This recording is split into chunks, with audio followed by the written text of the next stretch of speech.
हमारे पास एक क्वेश्चन है कि compare the basic strength between alkanamine, ammonia and aniline. एक क्वेश्चन था, इसमें कंपेयर करना है क्या, बेसिक स्ट्रेंथ। अच्छा, तुम्हें एक कॉन्सेप्ट पता होना चाहिए, लुईस एसिड बेस कॉन्सेप्ट। ये स्टैंडर्ड 11th इक्विलिब्रियम चैप्टर में होता है। जैसे कि हमको देखो देखो सुनो, एसिड बेस जो कॉन्सेप्ट होता है ना, वो 3 तरह का कॉन्सेप्ट होता है। एक, जैसे हमको 9th-10th में पता था, जो सब्सटेंस जो H+ देंगे उसे क्या कहते हैं, एसिड। जो H+ रिलीज करेंगे, सॉरी जो OH- रिलीज करेंगे, बेस। तो वो जो कॉन्सेप्ट है ना, जो H+ देगा वो एसिड, जो OH- देगा वो बेस। वो कॉन्सेप्ट था आर्हेनियस एसिड बेस कॉन्सेप्ट। लेकिन 11th स्टैंडर्ड में और 2 तरह का एसिड बेस कॉन्सेप्ट है। एक कहते हैं ब्रोंस्टेड एसिड बेस और एक आएगा लुईस एसिड बेस।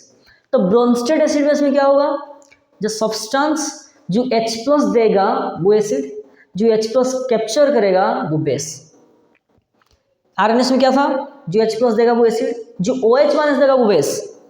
ब्रोंस्टेड में क्या आया, जो H+ देगा वो एसिड, जो H+ लेगा वो बेस। लुईस एसिड बेस में क्या आएगा, इसमें इलेक्ट्रॉन का मामला है।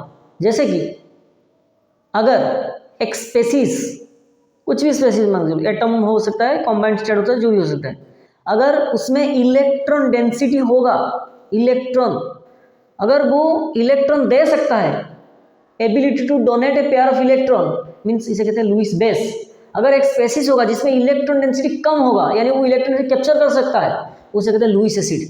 आसान से शब्द में देखें तो, अगर मान लो H+, इसमें इलेक्ट्रॉन डेंसिटी है क्या, नहीं है ना, तो वो इलेक्ट्रॉन ले सकता है ना, तो ये हो जाएगा हमारा लुईस एसिड। इसको तुम ऐसे कह सकते हो AlCl3, एल्यूमिनियम ट्राइक्लोराइड। तो एल्यूमिनियम के पास 3 क्लोरीन बॉन्डेड, हाँ, तो 3 क्लोरीन जो बॉन्डेड है ना, तो अगर 3 क्लोरीन बॉन्डेड होगा तो वो इलेक्ट्रॉन से खींचेंगे ना 3 तरफ।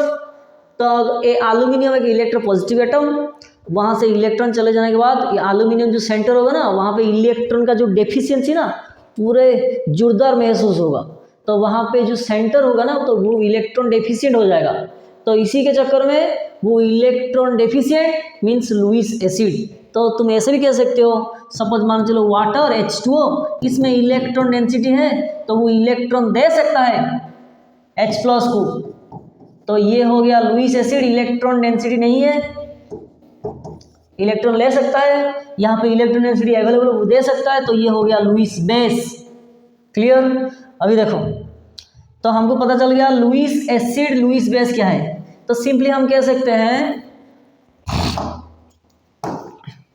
Lewis base electron pair donor,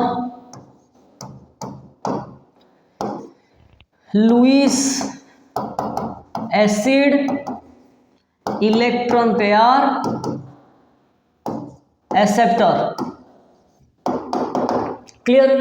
तो जो इलेक्ट्रॉन पेयर दे सकता है उसे कहते हैं लुईस बेस, जो इलेक्ट्रॉन पेयर ले सकता है यानी डेफिशिएंट स्पेसीज, वो लुईस एसिड। तो ये तुम्हें याद हो गया। क्लियर। अभी देखो, ये जो कॉन्सेप्ट एक्सप्लेन होगा ना, तो इसी लुईस एसिड बेस कॉन्सेप्ट के जरिए देखो और थोड़ा क्लैरिटी देकर समझाते हैं। तो हमारे पास क्या है, RnH2, NH3 को हम ऐसे लिख सकते हैं ना, RnH2। ये फिनाइल और एनिलीन जो है, ये जो टर्म है बेंजीन के ऊपर NH2, और इसको तुम ऐसे लिख सकते हो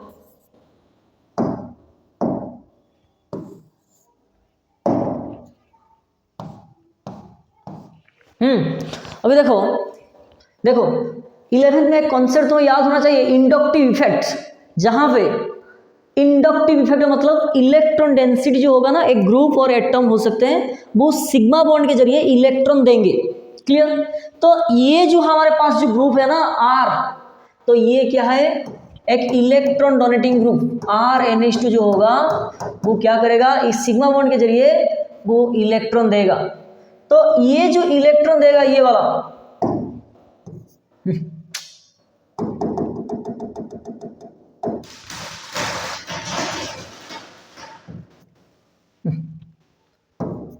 तो ये जो R ग्रुप है ना, वो प्लस आई ग्रुप, तो वो क्या करेगा, इलेक्ट्रॉन देगा ना according to inductive effect concept alkyl groups are electron donating group. ठीक, ये तुम्हें याद होना चाहिए, पता होना चाहिए, कॉन्सेप्ट्स में है। हाँ, तो यहाँ पे ऑलरेडी इलेक्ट्रॉन पेयर है ना नाइट्रोजन के ऊपर, अभी ये इलेक्ट्रॉन दे रहा है, तो ये ऑलरेडी इलेक्ट्रॉन अवेलेबल था और इस यहाँ पे इलेक्ट्रॉन भी जा रहा है ना सिग्मा बॉन्ड के जरिए, तो यहाँ पे जो इलेक्ट्रॉन डेंसिटी होगा ना, इलेक्ट्रॉन डेंसिटी जो होगा नाइट्रोजन के ऊपर मोर होगा, more electron density.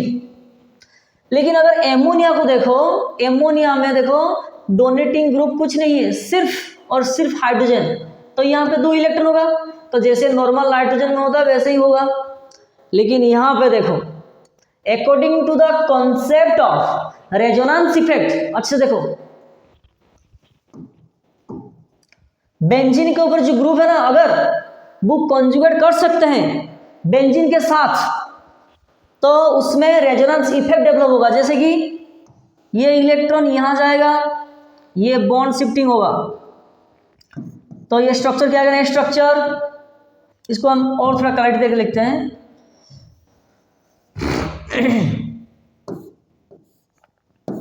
Benzene NH2, यहाँ पे इलेक्ट्रोमेरिक इफेक्ट होगा, सॉरी रेजोनेंस इफेक्ट होगा, और तुम मेसोमेरिक इफेक्ट कह सकते हो। ये इलेक्ट्रॉन यहाँ जाएगा, ये इलेक्ट्रॉन शिफ्ट होगा, तो नेक्स्ट स्ट्रक्चर क्या आएगा देखो,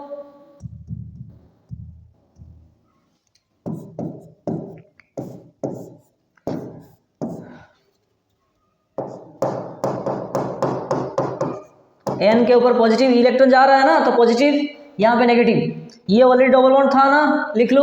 उसके बाद ये इलेक्ट्रॉन यहाँ जाएगा, ये इलेक्ट्रॉन शिफ्ट होगा, नेक्स्ट रेजोनेंस स्ट्रक्चर क्या आएगा देखो, डबल बॉन्ड, ये नेगेटिव, ऑलरेडी NH2 पे डबल बॉन्ड था, पॉजिटिव, नेक्स्ट स्ट्रक्चर ये इलेक्ट्रॉन यहाँ जाएगा, ये इलेक्ट्रॉन शिफ्ट होगा,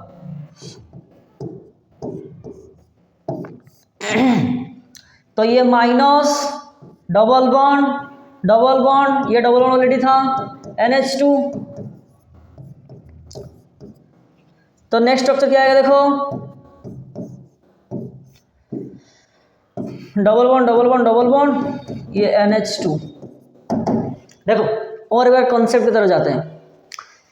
क्वेश्चन क्या था हमारा, तो क्वेश्चन था कि compare the basic strength among alkanamine यानी RNH2, R का मतलब मिथाइल, इथाइल, प्रोपाइल, ब्यूटाइल कुछ भी आ सकता है, और एमोनिया एंड एनिलीन। तो अभी मैंने क्या बताया, यहाँ पे जहाँ पे इलेक्ट्रॉन डेंसिटी ज़्यादा होगा वहाँ पे बेसिक कैरेक्टर ज़्यादा होगा। क्यों? On the basis of Lewis acid base concept.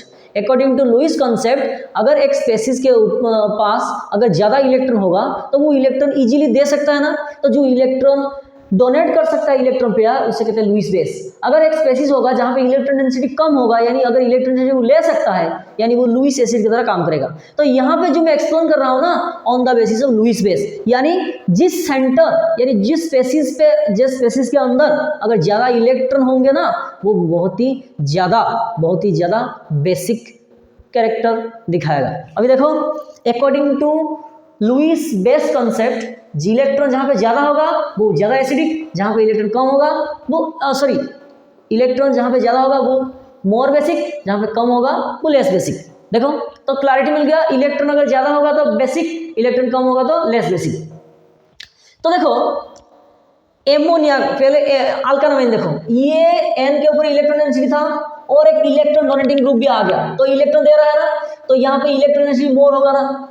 अभी देखो NH3 एमोनिया, इसमें कोई इलेक्ट्रॉन डोनेटिंग ग्रुप नहीं है ना, तो जैसे न्यूट्रल एटम नाइट्रोजन में जैसे इलेक्ट्रॉन डेंसिटी होता है वैसे ही है, ठीक। लेकिन इन केस ऑफ अनिलीन देखो ठीक से ऑब्जर्व करो, ये जो बेंजीन का जो NH2 लिखा ना, ड्यू टू रेजोनेंस इफेक्ट, ये जो इलेक्ट्रॉन ना देखो 5 स्ट्रक्चर मैंने बनाया, लेकिन 5 स्ट्रक्चर में से 3 स्ट्रक्चर में ऑब्जर्व करो नाइट्रोजन के ऊपर क्या है, पॉजिटिव चार्ज ना, यानी ज़्यादा से ज़्यादातर जो पॉजिटिव चार्ज है ना वो नाइट्रोजन के ऊपर आ रहा है, यानी नाइट्रोजन के ऊपर जो इलेक्ट्रॉन पेयर था ना वो बेंजीन अंदर के ऐसे गोल गोल घूम के ऊपर आ रहा है, यानी इलेक्ट्रॉन डेंसिटी जो है नाइट्रोजन के ऊपर वो कम है। अगर इलेक्ट्रॉन डेंसिटी कम होगा बेसिक स्ट्रेंथ कम होगा, लेकिन इसमें ऑलरेडी अवेलेबल है ना, इसमें अवेलेबल ऑलरेडी था और एक इलेक्ट्रॉन डोनेटिंग ग्रुप आ गया, तो वो इलेक्ट्रॉन देगा यानी प्लस आई इफेक्ट दिखाएगा, यहाँ पे मोर इलेक्ट्रॉन अवेलेबल, यहाँ पे थोड़ा सा इलेक्ट्रॉन अवेलेबल है, तो ये भी बेसिक होगा, ये सबसे कम बेसिक होगा। तो यानी हम ऐसे भी कह सकते हैं, तो क्या कह सकते हैं, देखो देखो, तो RnH2 में जो इलेक्ट्रॉन डेंसिटी होगा ना वो सबसे ज्यादा होगा, NH3 में थोड़ा सा कम होगा, ये सबसे ज्यादा इलेक्ट्रॉन डेंसिटी, ये कम, बेंजीन NH2 में और भी कम। तो बेसिक स्ट्रेंथ का ऑर्डर जो आएगा ना,